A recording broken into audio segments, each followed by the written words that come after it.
Muy buenos días, señor doctor Rafael Pereira Lagos, doctor Rodolfo Caballero Muñoz, doctor José Luis Ugarte Cataldo, señores jueces de la República de Perú. Vamos a dar inicio a esta sesión, penúltima sesión del curso internacional en el nuevo proceso laboral. En esta oportunidad contamos con la valiosa experiencia de nuestros profesores de la Sociedad Chilena de Derecho del Trabajo y de la Seguridad Social, los doctores Rafael Pereira Lagos, los doctores José Luis Ugarte Cataldo y Rodolfo Caballero Muñoz. A continuación voy a proceder a leer una breve reseña de sus currículos vitae. El doctor Rafael Pereira Lagos es abogado y profesor titular de la Cátedra de Derecho Procesal Laboral de la Universidad de Arcis. Es profesor del curso de Legislación Laboral en el Magíster y Diplomado de Gestión y Dirección de Recursos Humanos de la Universidad de Santiago. Profesor del Diplomado en Derecho del Trabajo de la Universidad Alberto Hurtado y profesor de Derecho Laboral de las Universidades Católica de Chile, Talca, La República, Universidad del Desarrollo y Andrés Bello. Asimismo, se ha desempeñado como relator del curso Reforma Procesal del Instituto de Estudios Judiciales. En el año 2009 destacó como profesor del curso Reforma Procesal Laboral en la Universidad de Talca. Es actualmente presidente de la Sociedad Chilena de Derecho del Trabajo y de la Seguridad Social para el periodo 2006-2010 y vicepresidente para América del Sur de la Sociedad Internacional de Derecho del Trabajo y de la Seguridad Social para el periodo 2009-2012. Asimismo, ha participado en la Comisión de Seguimiento Reforma Procesal Laboral y es consultor de la Organización Internacional del Trabajo en el proyecto de Reforma Procesal Laboral en Nicaragua.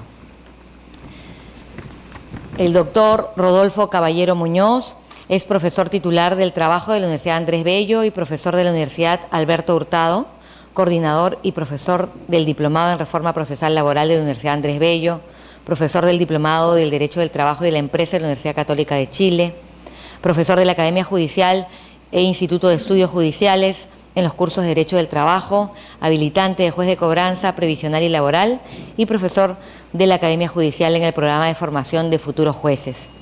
También se ha desempeñado como profesor en capacitación interinstitucional de la Reforma Procesal Laboral de la Universidad Alberto Hurtado y de la Universidad Andrés Bello, y como profesor del programa de capacitación de defensores laborales de Santiago y Valparaíso. Además, ha sido profesor del curso de litigación oral y nuevo juicio del trabajo en la Universidad Católica de Chile.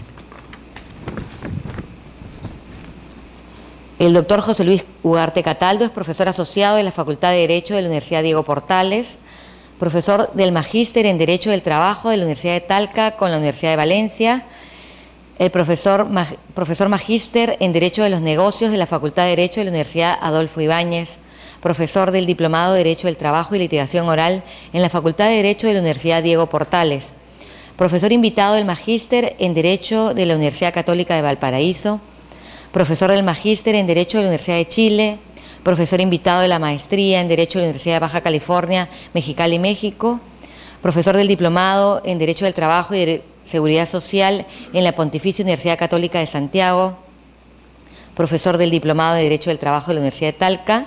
Además, ha realizado diversas publicaciones en su especialidad de Derecho Laboral. Vamos a dar inicio a esta sesión, pero por favor solicitarles que al momento de hacer las preguntas o participaciones que tengan ustedes a bien realizar, por favor les agradecemos el uso del micrófono. Hay 2 micrófonos a su disposición para ellos, a efectos de que puedan ser escuchadas sus intervenciones en la filmación que se está llevando a cabo. Sin más preámbulos, los dejo en el uso de la palabra del doctor Rafael Pereira.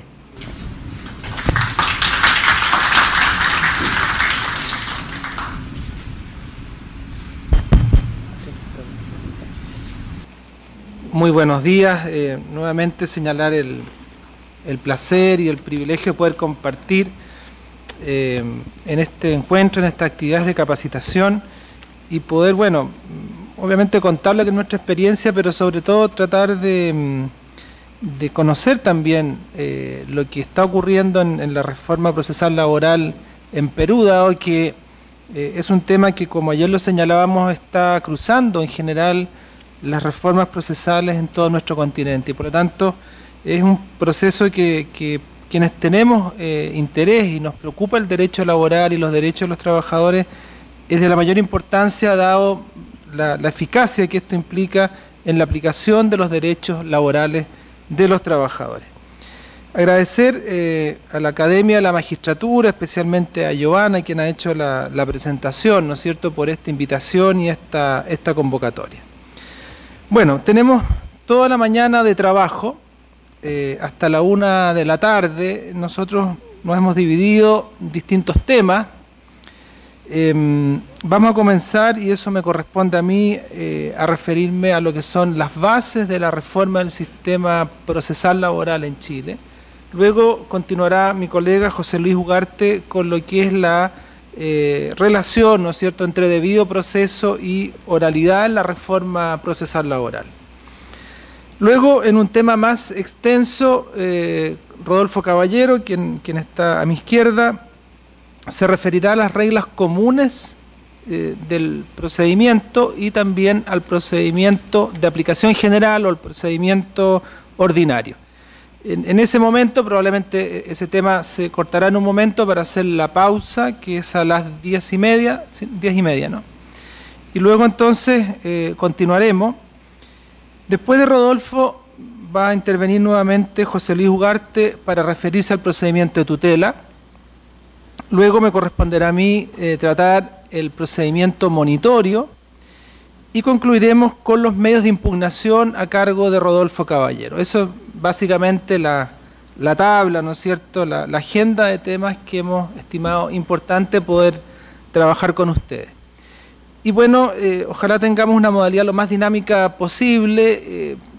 Sería conveniente, ¿no es cierto?, que al final de la presentación que cada uno vaya haciendo respecto de los distintos temas, ir generando un momento de pregunta, teniendo a la vista siempre lo que viene a continuación, de modo que no anticipar preguntas sobre cuestiones que después se van a exponer, pero obviamente no se trata que nosotros tres hablemos y finalmente no haya posibilidad de tener un trabajo de intercambio. Así es que en eso la mayor disposición de nuestra parte para poder tener ahí entonces momentos de consultas, de aclaraciones, porque claro, muchas veces las instituciones generales son conocidas, pero cuando se están aplicando en la práctica las experiencias son distintas y además responden a culturas jurídicas, responden a lo que son las prácticas, incluso al lenguaje, que también muchas veces significa una cierta barrera para entender lo que estamos diciendo, lo que estamos haciendo, y entonces las preguntas serán la oportunidad para aclarar esos temas.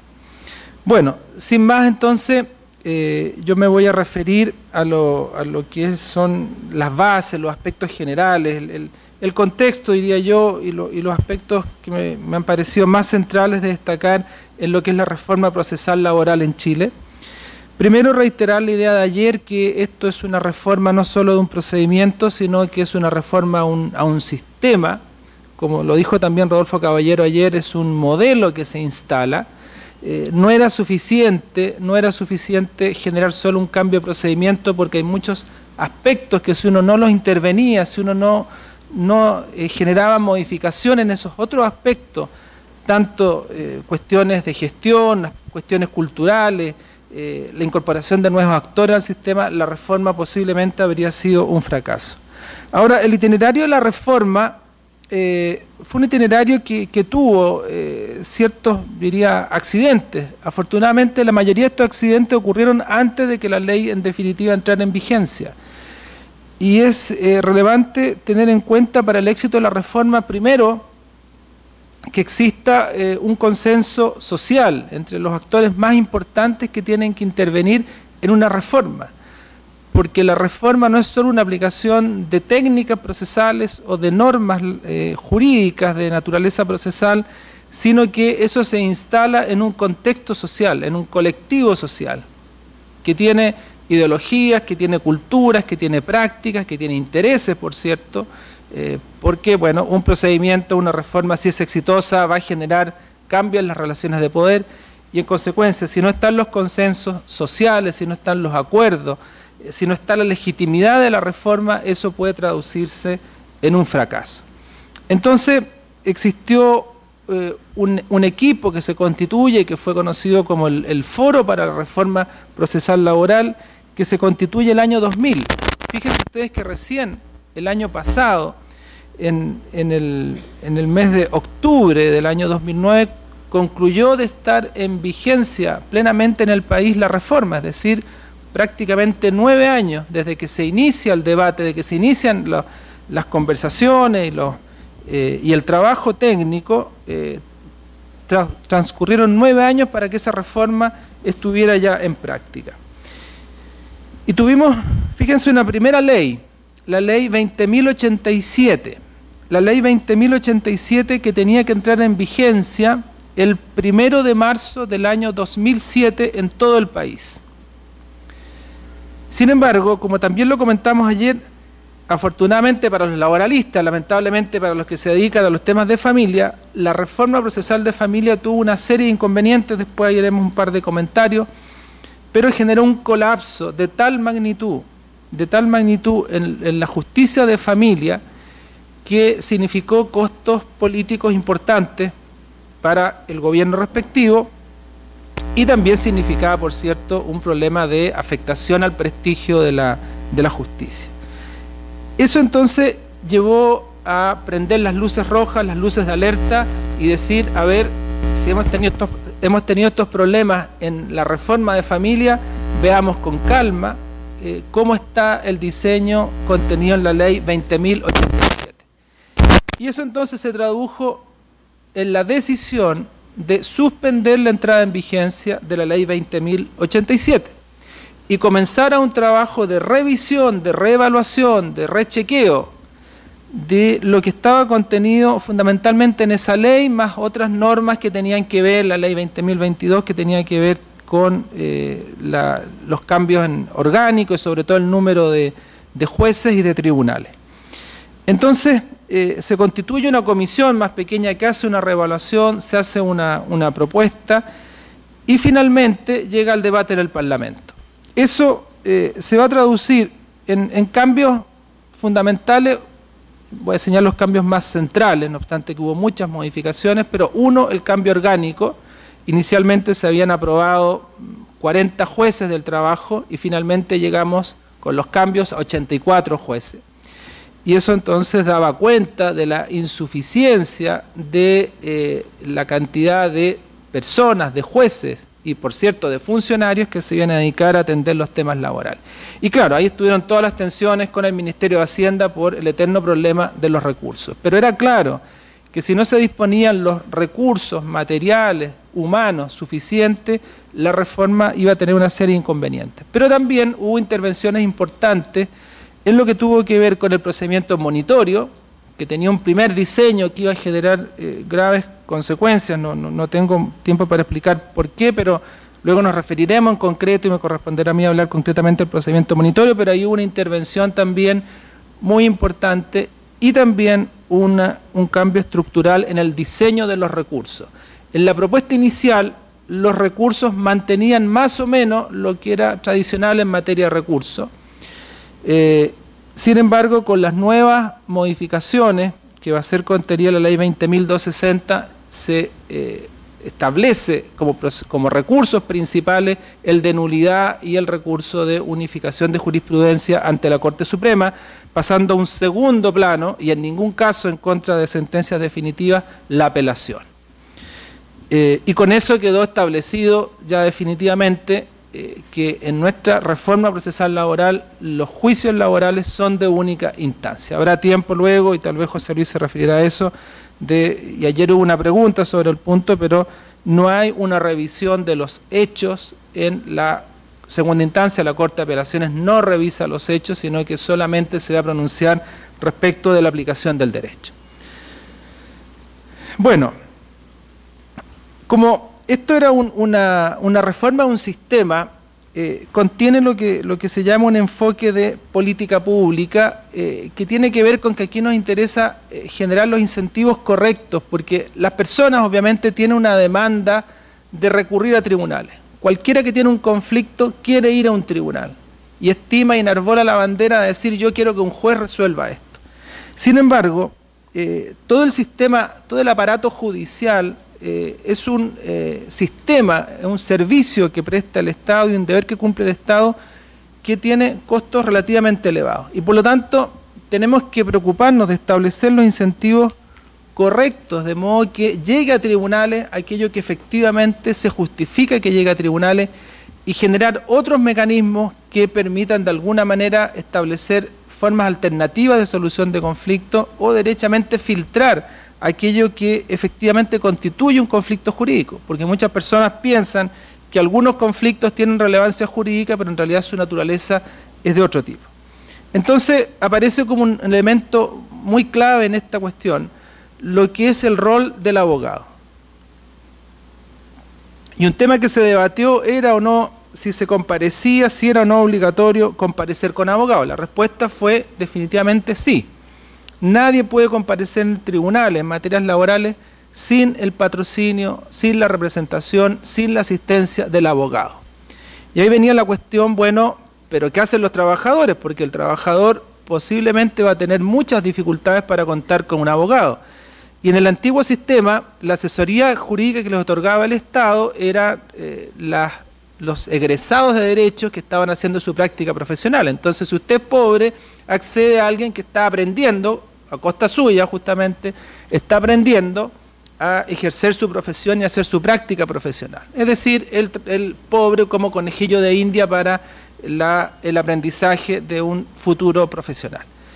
Y eso obviamente afectaba un derecho de poder acceder a la justicia con la debida representación. Entonces la opción fue fortalecer la asistencia jurídica gratuita y se instala entonces la Defensoría Laboral, que se ha constituido en un elemento también muy relevante en el éxito de la reforma por el alto nivel de esos abogados especializados en derecho laboral, con una muy buena preparación en temas de litigación, y también ha elevado la calidad de la defensa y la representación de los trabajadores.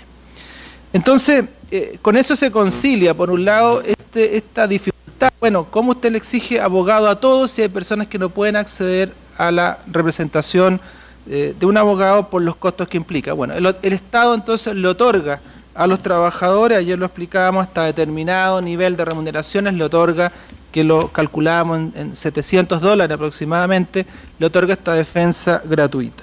Y de esa manera entonces el abogado cumple un rol de filtro, de control. Va a llegar una persona, le va a relatar su caso, le va a relatar los hechos que constituyen ese caso, y el abogado no solo va a examinar los hechos, si tienen o no relevancia jurídica, o si el conflicto tiene relevancia jurídica, examinará también la prueba. Porque, aunque sea lamentable, pero todos sabemos que si yo no tengo pruebas, bueno, voy a perder el tiempo en tribunales y le voy a hacer a perder el tiempo a mi propio cliente en los tribunales. Entonces hay un doble rol de revisión de los hechos y del conflicto de relevancia jurídica, y segundo, si existen efectivamente los medios para acreditar mi derecho ante el tribunal. Y eso entonces permite que la mayoría de los casos que llegan a tribunales efectivamente son conflictos de relevancia jurídica y los cuales van a poder ser entonces resueltos por un tribunal. Otro elemento que se incorpora es la función de la inspección del trabajo. Y la inspección del trabajo va a tener básicamente intervención en dos grandes aspectos. Uno, en el procedimiento monitorio, que insisto ya lo explicaremos, que va a recibir un muy importante número de casos. Prácticamente la mitad de los juicios en nuestro país son de naturaleza monitoria.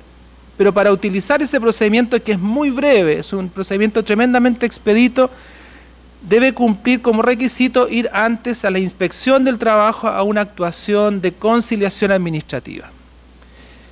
Y por lo tanto había que hacerse cargo de que esa conciliación administrativa cumpliera el rol de ser un filtro, un sistema alternativo de solución de conflicto. Porque la inspección, que durante décadas había hecho esa labor, ahora comenzaba a trasladarse todo el requerimiento de intervención de la inspección en materia de conciliación individual, se comenzara a trasladar a los tribunales, porque este es un tema de calidad del producto. Es decir, si tengo un buen servicio en tribunales, la tendencia natural de las personas es ir al tribunal que me va a dar un buen servicio. Y era el riesgo, se corría el riesgo entonces que se trasladara toda aquella labor, aquella actividad que desarrollaba la inspección del trabajo en materia de conciliación administrativa se trasladara a los tribunales. Y la inspección del trabajo aproximadamente en los últimos años ha atendido cerca de 170.000, 160.000 requerimientos de trabajadores, con un alto nivel de conciliación, cerca de un 70%, 65% se concilia. Por lo tanto, solo lo restante iba a tribunales. Y fíjense ustedes que se produjo un efecto muy importante, en el sentido que el trabajador antes de la reforma tenía un muy mal pronóstico. Si no llegaba a un acuerdo en la inspección, la posibilidad de conseguir un fallo favorable, que era una posibilidad, si lo conseguía, lo iba a conseguir después de 3 años. Entonces el empleador, cuando llegaba a la inspección, tenía esa información y jugaba con ese antecedente. Y el trabajador entonces estaba dispuesto a conciliar por bajas cantidades. Ahora con la reforma llegan a una relación inversa. Es ahora el empleador que sabe que si no llega a acuerdo en la inspección, se va a enfrentar con muchas posibilidades en un tribunal, con un trabajador que va a estar bien asistido jurídicamente, con mucha mayor celeridad en el conocimiento del juicio y con una gran cantidad de jueces especializados. Porque con el número de jueces tenemos jueces especializados prácticamente en todas las ciudades importantes y algunas no tan importantes.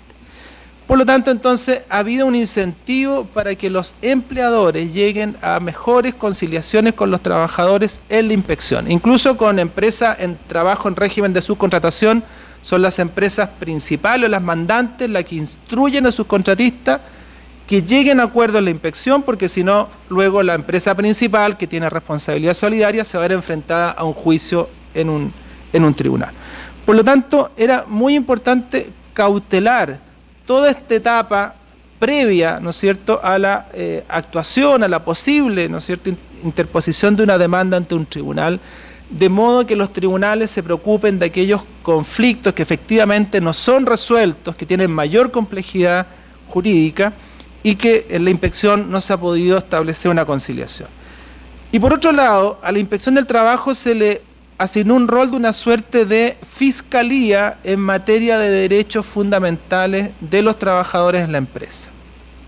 Se va a referir José Luis también al procedimiento de tutela, que tiene que ver con situaciones de vulneración de derechos fundamentales de los trabajadores, pero se encarga la inspección del trabajo que la inspección, si tiene conocimiento de vulneración a derechos fundamentales de los trabajadores, ya sea porque se le denuncia o porque en la fiscalización constata una situación de ese tipo, entonces la inspección puede iniciar ella una investigación, hecha la investigación, si estima que hay vulneración, llevar a las partes a una mediación, y si en esa mediación no hay acuerdo con estándares de derechos fundamentales, por cierto, si no hay acuerdo, entonces la inspección deberá hacer ella la denuncia ante los tribunales. Esto es sin perjuicio de que un trabajador o un sindicato directamente pueda recurrir al tribunal.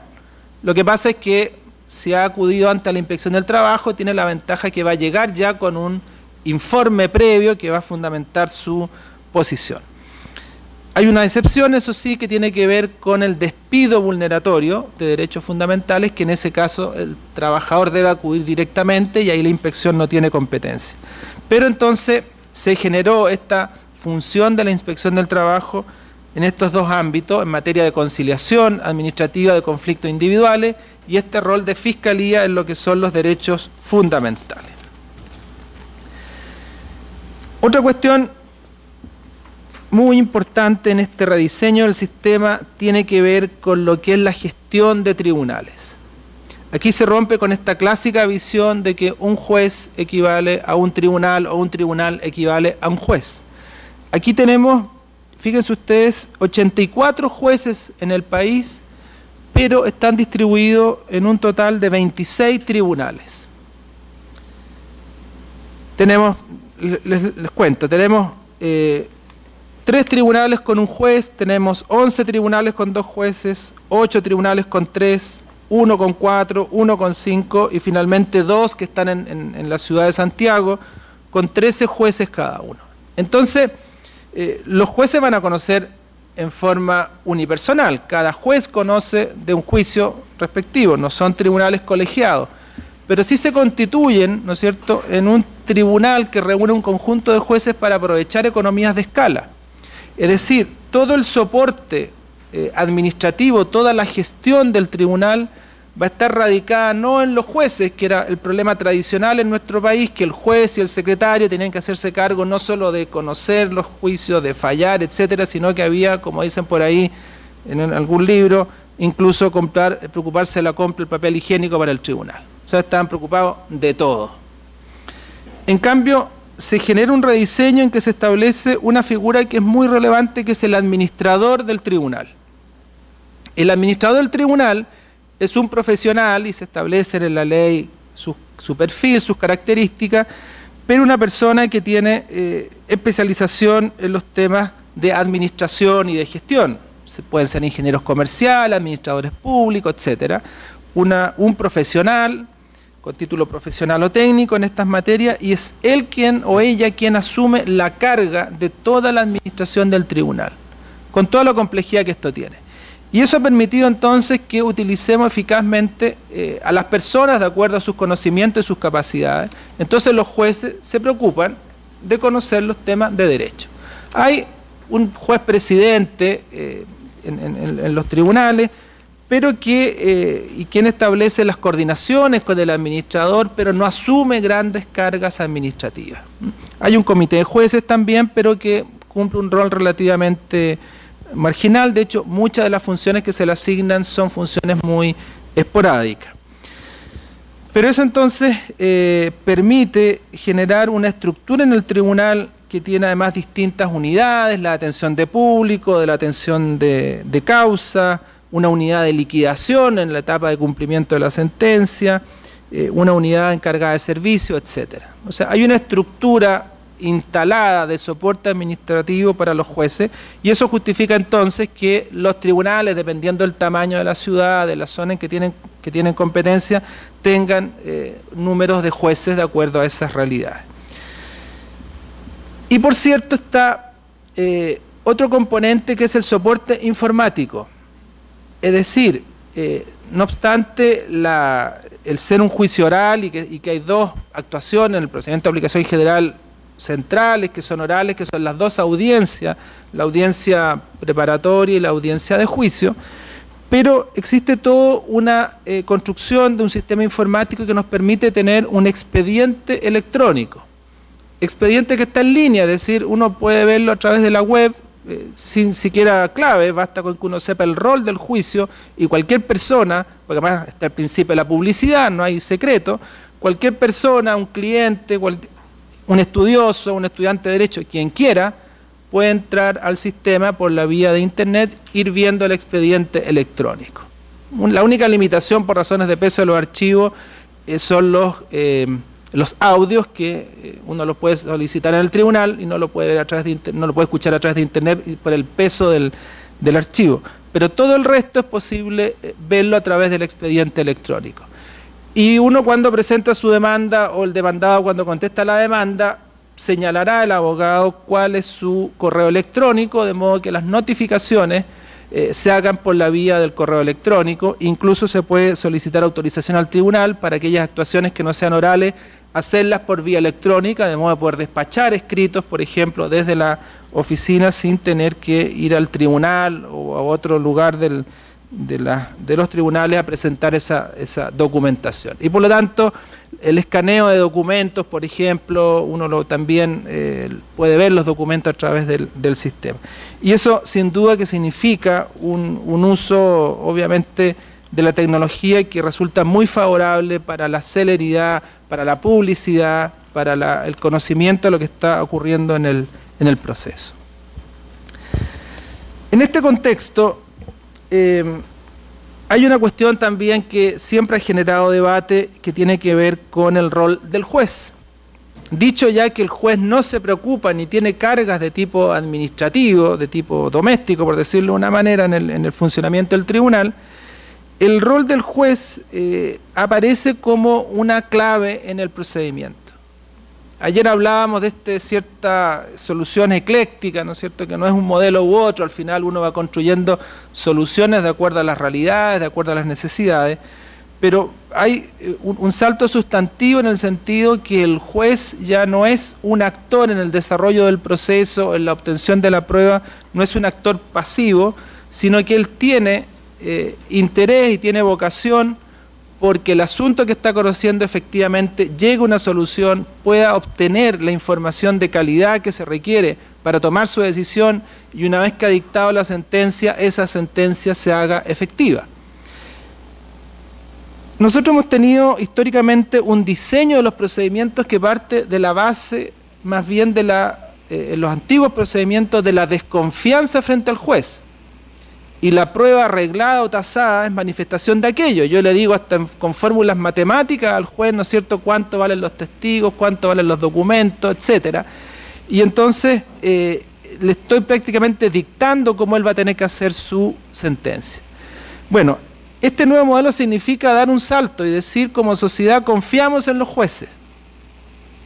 Y los jueces, entonces, serán responsables, ¿no?, de avanzar en el procedimiento y ahí entonces adquieren importancia los principios de inmediación, para lo cual es absolutamente necesaria la oralidad. La inmediación sin oralidad es impensable como un principio que se pueda hacer efectivo. Está el impulso procesal de oficio, en que permiten entonces instalar este juez en el cual la sociedad confía para resolver los conflictos. Ahora, confiar en un tercero, cualquiera, sea juez, sea abogado, etcétera, bueno, tiene sus riesgos, pero por eso hay que adoptar las decisiones y los mecanismos. Entonces, todo el proceso de selección, el proceso de capacitación de los jueces adquiere una relevancia mayor. Y por eso entonces este concepto del juez especializado, o sea, un juez no porque sea nombrado juez del trabajo es especialista en derecho del trabajo. Entonces ha habido toda una etapa de capacitación, de formación de los jueces en lo que es el derecho sustantivo del trabajo. Bueno.